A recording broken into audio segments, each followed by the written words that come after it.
I never thought I'd find myself in this situation. I mean, when I married Sarah, I envisioned us as a power couple navigating life together, pursuing our dreams hand in hand. We were young, ambitious, and completely in love. We even flirted with the idea of an open relationship, believing it could enhance our connection rather than break it apart. But somewhere along the line, those ideals went off the rails and I found myself standing at the edge of a cliff, staring down at my world crumbling beneath me. I remember the signs, subtle at first. It started with her late-night outings, a girls' night here and a work event there. I trusted her, of course. Trust is the foundation of any relationship, right? But as the weeks turned into months, Sarah's phone seemed to take on a life of its own. The texts she received were always met with a quick glance and an immediate lock. I'd ask about them and she'd brush me off with a laugh, saying I was being paranoid. But I wasn't paranoid. I could feel it in my gut. It was like a nagging itch that refused to go away. The intimacy between us started to fade.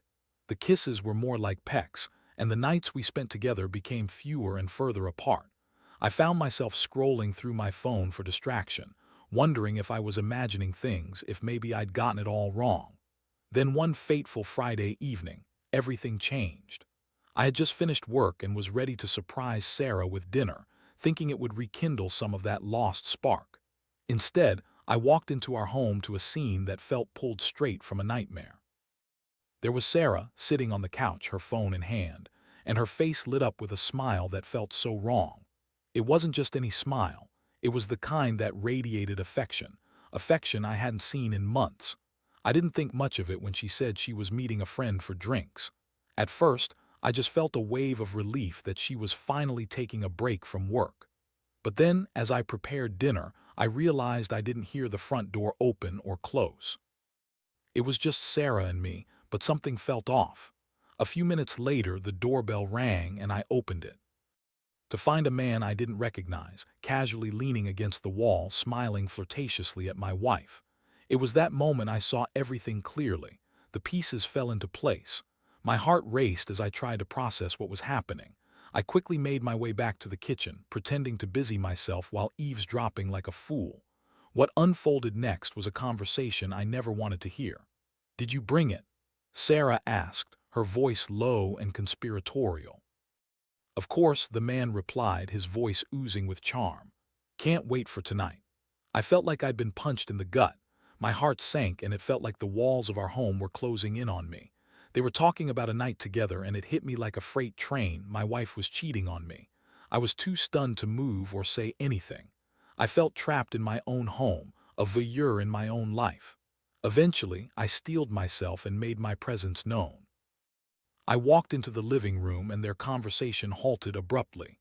Sarah's eyes widened in shock, and the man shifted uncomfortably, glancing between the two of us like a deer in headlights.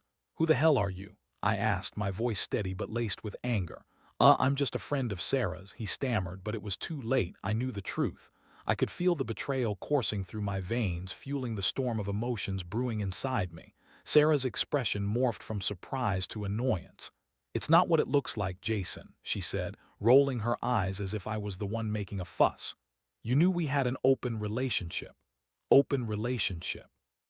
Sure, we had discussed it, but it was never supposed to mean this.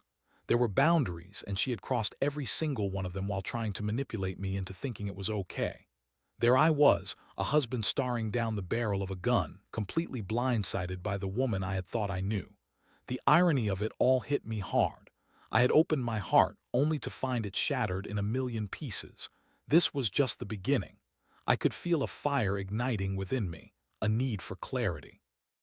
I knew I had to confront her, to break down the walls of lies and deceit she had built. And so I took a deep breath, preparing for a confrontation that would change everything. The room felt like it was closing in on me, the tension palpable as I glared at Sarah and the man, this so-called friend. It was as if the air had thickened with the weight of betrayal. I couldn't look at him any longer. My focus remained on Sarah, my wife, the woman I thought I knew. My heart raced, but I forced myself to maintain control. "Sarah," I said, my voice firm though it was shaking with emotion, You need to explain this. I thought we had rules. I thought we were on the same page.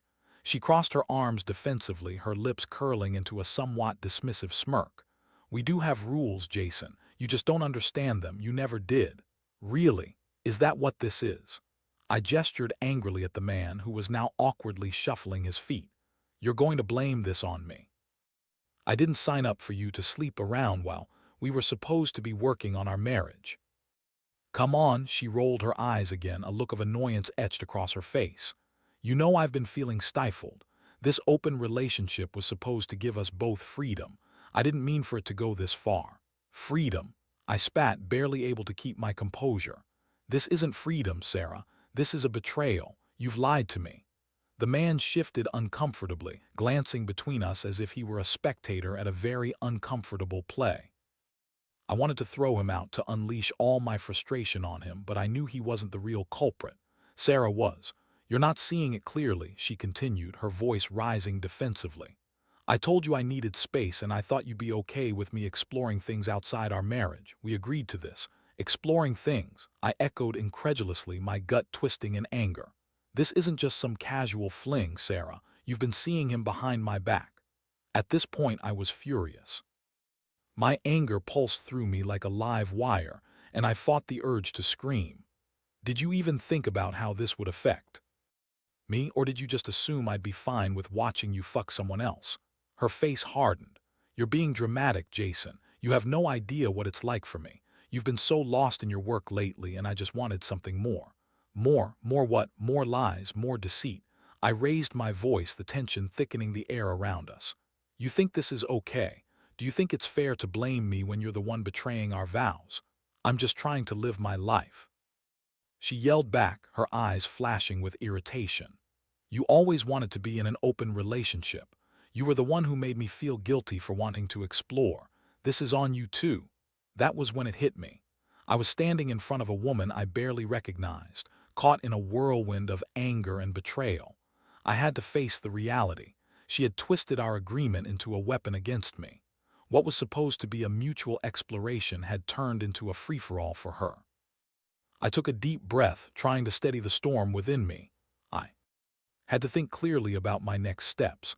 I don't want to hear any more excuses, Sarah. You've crossed a line and I need space. I can't do this right now. Her eyes softened for just a moment, a flicker of vulnerability breaking through her defensive facade. What do you mean, space? She asked, her tone shifting slightly, although I could still hear the underlying irritation. I mean I need time to think about everything, I said, my voice low. You've shattered my trust and I can't stay here pretending everything is fine. The man shifted again, clearly sensing the tension. Maybe I should leave, he muttered, glancing at Sarah for guidance. No, she said, her voice sharper than necessary. You're not going anywhere. I took a step forward, glaring at her. You shouldn't drag him into this mess, Sarah. You need to face the consequences of your actions. Eventually, the man reluctantly made his exit, leaving Sarah and me standing in the wreckage of our relationship. I felt the silence stretch between us, thick and uncomfortable. Jason, I didn't mean for it to happen like this, she said, her voice softer, now almost pleading. But it did happen, Sarah. You made choices. You decided to betray me. I thought we were exploring. I thought you'd understand, she started, but I cut her off. Exploring isn't the same as cheating. You crossed a line, my line. As I said those words, I felt a wave of realization wash over me. I had been so focused on her betrayal that I had neglected my own feelings. I needed to process everything, the anger, the hurt, the confusion. But more than anything, I needed to decide how to move forward. As the night wore on, the weight of our confrontation hung in the air, but I knew I couldn't stay trapped in this toxic cycle. I had to figure out what I wanted, and that would require clarity. I needed boundaries, ones that would keep me safe from further manipulation masquerading as freedom. The next few days would be the hardest of my life, but I was determined to find my footing again. I had to reclaim my sense of self, rebuild what had been lost, and face the truth of our relationship. It was time to gather the pieces and redefine what love meant for me moving forward. The days that followed were a blur of confusion and heartache. I had never imagined that the woman I loved could betray me in such a gut-wrenching way. The house felt empty, a hollow shell echoing with memories of laughter and love that now felt tainted. I wandered through each room, haunted by the remnants of our once happy life. It was as if I was living in a ghost town filled with echoes of our shared dreams, now shattered and lifeless. In the aftermath of the confrontation, Sarah and I barely spoke. There was an awkward tension that lingered in the air, heavy and suffocating. She would try to approach me, to initiate conversations filled with half-hearted apologies and pleas for understanding, but I couldn't shake the hurt that coursed through me. Each time she opened her mouth, I felt my walls go up a little higher. I needed to protect myself from any further damage. I found myself spending a lot of time in my office, poring over work that I had neglected for weeks. It was a distraction, a way to bury my thoughts in something other than my marital issues. But even work provided little solace. I'd be staring blankly at my computer screen, but my mind was a chaotic mess. I felt like I was on a roller coaster of emotions, with anger, sadness, and confusion battling it out for dominance. One evening, after yet another unsuccessful attempt to talk things through with Sarah, I decided to take a walk. I needed air, fresh air, away from the confines of our home.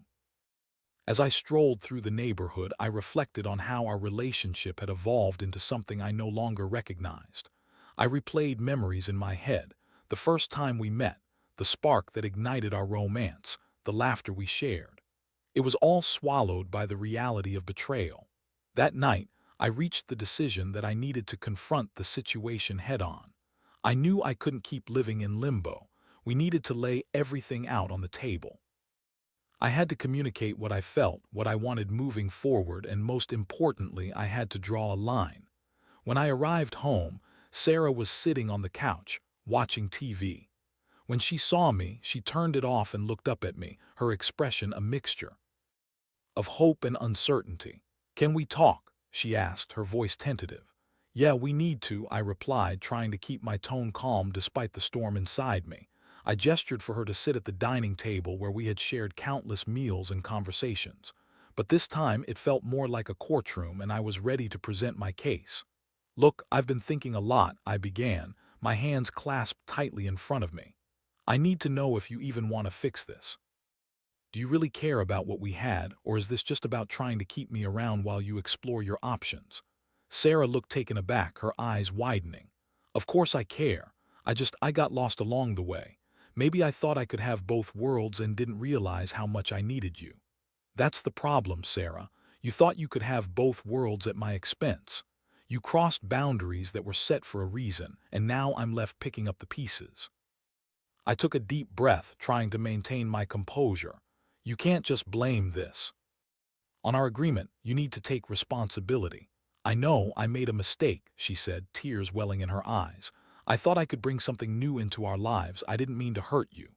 I stared at her, feeling the mix of anger and sadness boil beneath the surface. "But that's the thing, Sarah. You didn't think about how it would hurt me. You were so focused on your own desires that you forgot about our partnership. I never wanted to hurt you," she exclaimed, her voice rising in frustration. "I just wanted to feel alive again. You've been so busy with work and I felt abandoned. Feeling abandoned doesn't justify betrayal. I was working to provide for us, to build our future. You could have talked to me about your feelings instead of sneaking around behind my back." Her eyes flickered with a hint of regret, and for a moment I felt a flicker of hope. Maybe there was still a chance to salvage what we had. "So, what do we do now?" she asked, her voice softer, more vulnerable.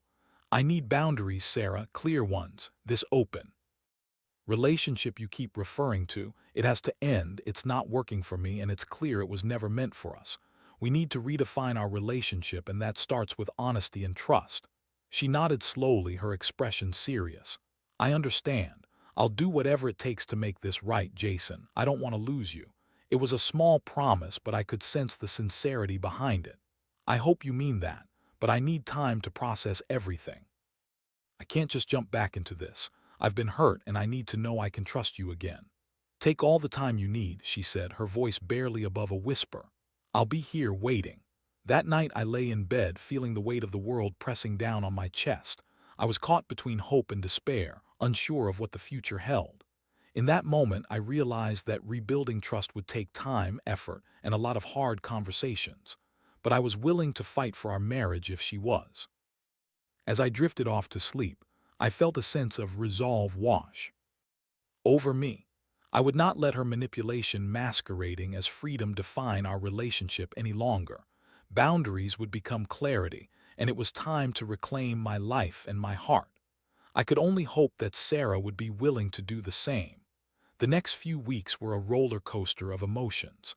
I focused on rebuilding my life while navigating the complex waters of my marriage. Every day was a balancing act between hope and trepidation, and I found myself oscillating between wanting to trust Sarah again and the lingering memories of betrayal that haunted me. I spent a lot of time reflecting on what had happened, what led us to this point.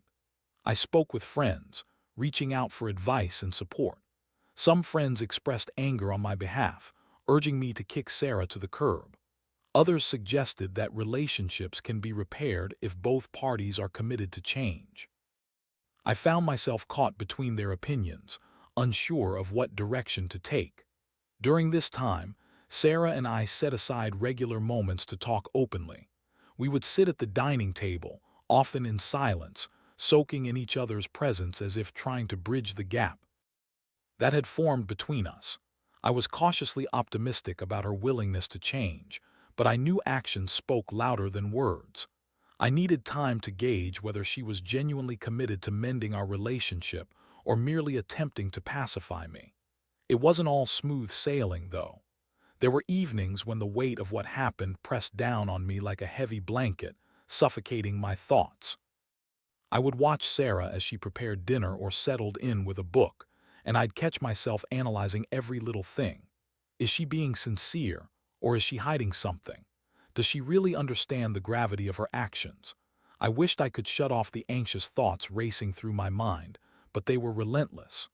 One evening, we decided to grab dinner at our favorite restaurant, a place that used to be filled with laughter and love but now felt tinged with an underlying tension. As we waited for our food, I could tell that Sarah was anxious too. She fidgeted with her napkin, glancing around nervously. "Are you okay?" I asked, trying to read her expression. "Honestly, no. I feel like I'm walking on eggshells all the time. I want to fix this, but I'm scared I'll screw it up again," she admitted, her voice barely above a whisper. I studied her face, searching for the honesty in her eyes. "That's part of it, I think. We both need to be patient with ourselves and with each other, but I also need to see real changes, Sarah. This can't just be words." "I know, I'm trying, I really am," she said, her eyes pleading for understanding. "I've been working on myself, assessing what led me to make those choices. I don't want to be that person anymore." "Good," I replied, feeling a flicker of hope.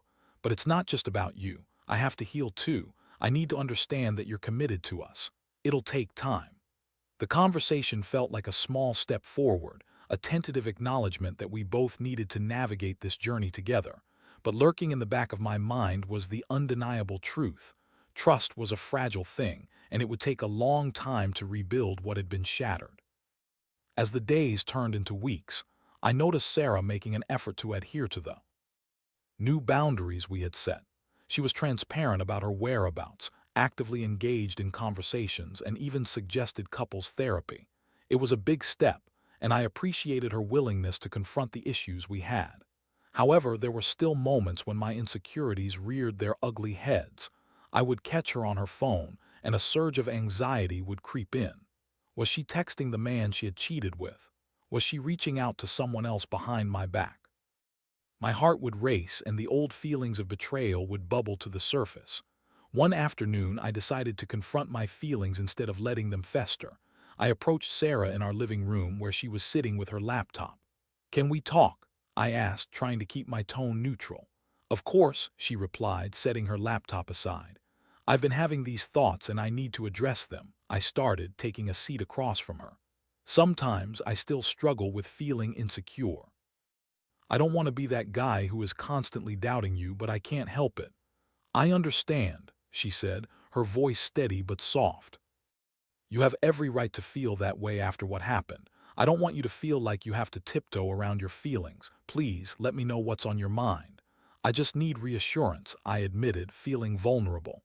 It's hard to shake off the feeling that you might betray me again. I want to trust you, but it's going to take time. I'm here for you, Jason. I'm committed to making this work. She reassured me, reaching across the table to hold my hand. I promise. I'm learning every day how to be a better partner. Her grip felt comforting, and for a moment, I believed her. But I also needed to take action myself. I decided to find ways to regain my sense of self-worth and independence. I started reconnecting with my hobbies, rediscovering passions that I had neglected while focusing on our relationship. I began exercising again, hitting the gym regularly, and even picked up reading for pleasure, immersing myself in fiction that transported me away from reality. As I started focusing on my own needs, I noticed a subtle shift in my interactions with Sarah. I felt stronger and more confident in asserting myself. I realized that while I wanted to save our marriage, I needed to prioritize my own mental well-being as well. Then came the day I received an unexpected text from a mutual friend. It was a casual group invite for a weekend getaway, and I felt a spark of excitement. I hesitated for a moment, unsure whether I should go. But then I remembered what I had been working toward, reclaiming my independence. I texted Sarah about the trip, and to my surprise, she encouraged me to go. "You deserve a break, Jason. I'll be here when you get back," she said, her support genuine. As I packed for the trip, I felt a sense of renewed hope. Maybe, just maybe, we were carving a path toward healing, albeit slowly. But underneath that hope, a nagging fear still loomed. I had yet to confront the man who had been a part of this painful chapter in my life. Would he reappear? Would he try to contact Sarah again? The thought unsettled me, but I brushed it aside.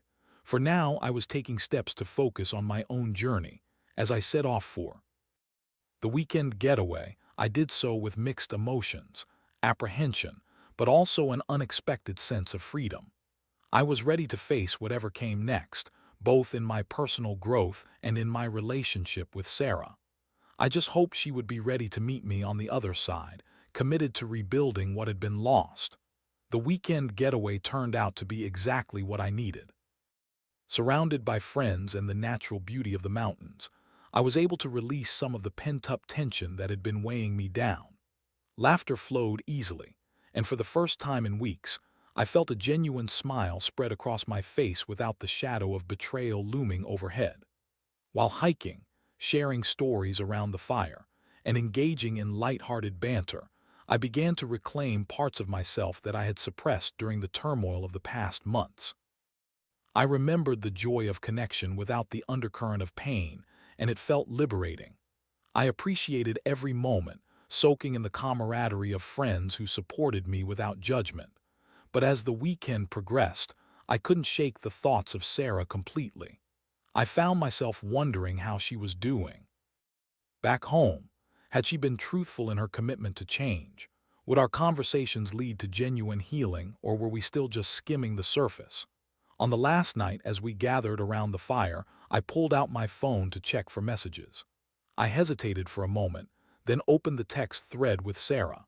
She had sent me a few messages throughout the weekend, expressing how much she missed me and how much she appreciated me taking this time for myself. Her words were filled with kindness and sincerity, reminding me of the reasons I had loved her in the first place. I felt a flicker of warmth in my chest, but it was quickly overshadowed by the lingering insecurities I still held. I knew I had to confront those feelings head-on when I returned home. As I drove back from the mountains, I took a deep breath, preparing myself for the conversation that was about to unfold. I repeated the mantra I had developed over the weekend: patience and honesty. I realized that if we were to rebuild our relationship, I had to be open about my feelings while also allowing her the space to express hers. When I walked through the door, I was greeted by the familiar scent of home, something comforting yet filled with memories that now felt heavy. Sarah was in the kitchen preparing dinner. She looked up as I entered, her face lighting up with genuine joy. "Hey, you're back," she exclaimed, coming over to hug me tightly. "Yeah, it feels good to be home," I replied, enveloping her in the warmth of the embrace. "I missed you." "I missed you too," she said, pulling back to look at me. "How was it?" "It was great, just what I needed," I admitted, trying to gauge her reaction. "I did a lot of thinking." "About us?" she asked, her eyes searching mine for answers. "Yeah." I took a breath, feeling the weight of the moment. "I want to talk about everything, where we are and where we're going." She nodded, her expression serious. "I'd like that. I want to know how you've been feeling." We settled at the dining table, and I found myself recounting the events of the weekend. The joy, the laughter, the sense of freedom. But it felt incomplete without addressing the shadows that still lingered in my heart. "But I also realized that I need to be honest about some things," I continued. "Even after the weekend, I still have fears. I still don't fully trust you yet." "I understand," Sarah replied softly, her voice tinged with sincerity. "I know that my actions hurt you, and I'm so sorry for that. I want to earn back your trust." "I appreciate that," I said, feeling the tension ease just a bit. "But here's the thing. I need to know that you're committed to doing the work too. I can't carry this alone. I don't want to go back to that dark place where I felt like I was losing myself." "I promise I am committed. I've started therapy on my own," she confessed, her expression earnest.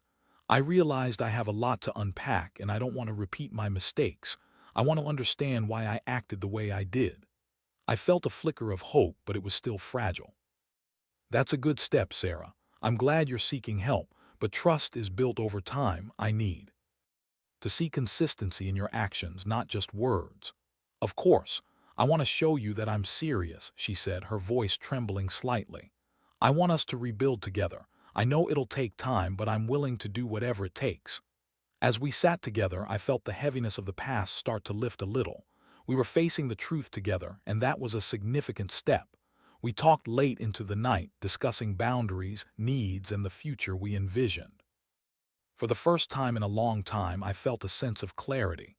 But as we closed our conversation, I couldn't shake the feeling that the shadows of her infidelity would not vanish overnight. I was still wary, still emotionally raw. The road ahead would be long and winding, but at least we were walking it together. Days turned into weeks, and we settled into a new rhythm. We continued our regular check-ins, and Sarah consistently showed her commitment to change. She actively engaged in therapy and was open about her feelings, sharing insights that illuminated her past decisions. I could see her putting in the effort, and while the doubt still lingered, I felt a mixture of hope and caution. But just when I thought we were making significant strides, the universe threw a curveball our way. One evening, I received a text from a close friend, someone I trusted who had always looked out for me. He informed me that he had seen Sarah out at a bar, laughing and having drinks with another man. The world around me seemed to freeze. My heart raced as I read the message again. I felt that familiar wave of anger and betrayal wash over me. This was not what we had discussed. I had begun to trust her again, and now it felt like the ground was shifting beneath my feet. Without thinking, I called my friend, desperate for details. "What do you mean you saw her? Who was she with?" "It was a guy, Jason. I didn't catch his name, but they were really cozy, laughing and getting close," he said, concern lacing his voice. "I thought you should know." "Thanks for telling me," I said, my voice shaking. I hung up, my mind racing. Had she reverted back to her old ways? Was she lying to me, or was this just a harmless night out? My gut twisted with a mix of emotions, betrayal, anger, and confusion. I had fought so hard to rebuild our relationship, and now it felt as though everything was crumbling again. I couldn't let this slide. I had to confront her, and I had to confront this situation head-on. As I paced the living room, I felt my heart pound in my chest. I had to know the truth. I had to ask her about it. Whatever the outcome, I wouldn't allow myself to be blindsided again. It was time for another confrontation, one that could either solidify our path forward or send us crashing back to square one. I felt the tension build in my chest as I waited for Sarah to come home. The familiar sounds of our home amplified the silence, echoing the unease swirling inside me. I couldn't shake the images from my friend's text. What had I thought had been progress could now be unraveling before my eyes. When Sarah finally walked through the door, there was a brightness to her that felt at odds with the storm brewing inside me. She greeted me with A smile, and for a moment I felt a flicker of hope until reality crashed back in. "Hey, how was your day?" she asked, her tone light and easy. "Can we talk?" I said, cutting through the cheerful atmosphere like a knife. Her smile faltered and a crease appeared on her forehead. "Sure, what's up?" I took a deep breath, trying to steady myself. "I got a message from Jake today." Her expression shifted, a flash of wariness crossing her face. "Oh, what did he say?" I leaned against the kitchen counter, crossing my arms. "He saw you at a bar with another guy." The color drained from her face, and for a moment I felt like I was watching the truth settle in. I can explain," she stammered, her voice shaking. "Explain what, Sarah? How you're out having drinks with another man, after everything we've worked through?" I felt the anger boiling inside me, rising to the surface. "Is this what you meant by being committed? Because it doesn't feel that way to me." "I swear it wasn't like that. I was just out with some friends. It wasn't supposed to mean anything." She rushed to defend herself, her eyes wide with panic. "I thought you'd be okay with me going out. It was just one night." "Just one night," I echoed incredulously. "After everything that happened, how can you think I would be okay with that? You know how fragile things are right now. This feels like a betrayal all over again." "It wasn't like that, Jason," she insisted, tears welling in her eyes. "I was trying to have fun, to feel normal again. There was no cheating involved. I promise it was just a group outing." I stared at her, trying to decipher the truth behind her frantic words. "But it doesn't matter how innocent it was. The fact that you didn't tell me speaks volumes. You knew I'd be upset, you still chose to hide it." "I didn't want to hurt you again," she exclaimed, her voice rising. "I thought—" "You thought what? That I would just sit by and trust you blindly after what you did?" My voice was tinged with frustration, but I knew I had to remain composed. I didn't want to escalate the confrontation into chaos. "You need to understand that I deserve honesty, especially after everything." She took a deep breath, her fingers trembling as she wiped away a tear. "I'm so sorry. I didn't think. I just wanted to feel free again, but I realize now it wasn't worth risking everything, especially you." I saw the sincerity in her eyes, but doubt still suffocated my thoughts. "I need you to understand, Sarah. This is not about you feeling free while I'm left in the dark. It's about rebuilding trust together. You can't just go out into the world pretending everything is fine. It feels like a betrayal." "I know," she said, her voice quiet, almost defeated. "I messed up by not being honest. I never meant to hurt you."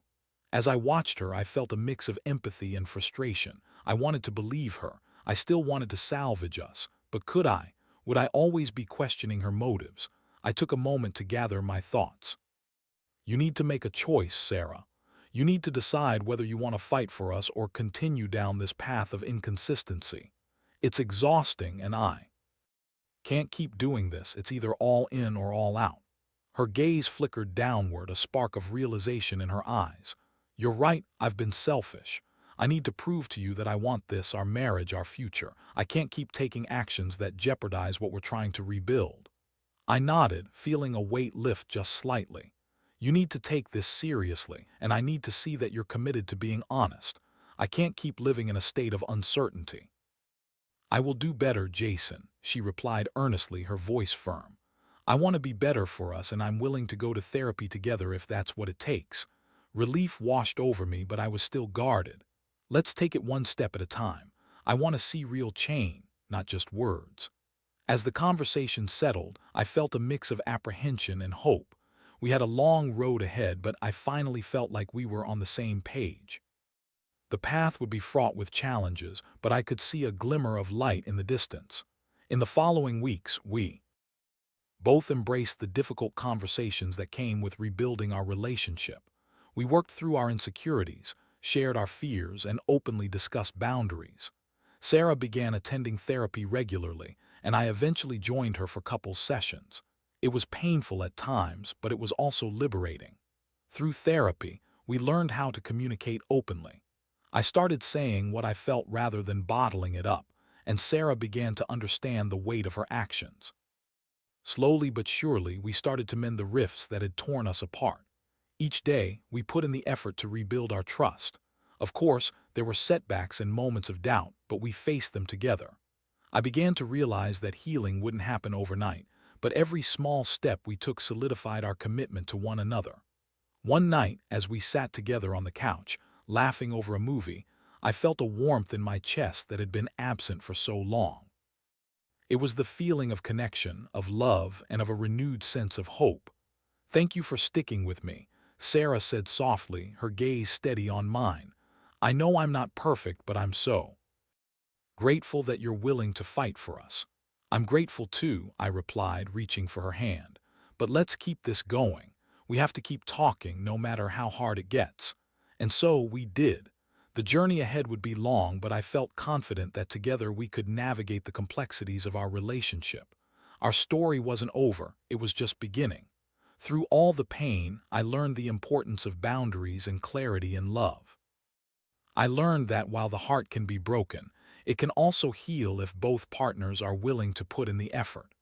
And so, I chose to believe in love again, not because it was easy, but because it was worth it.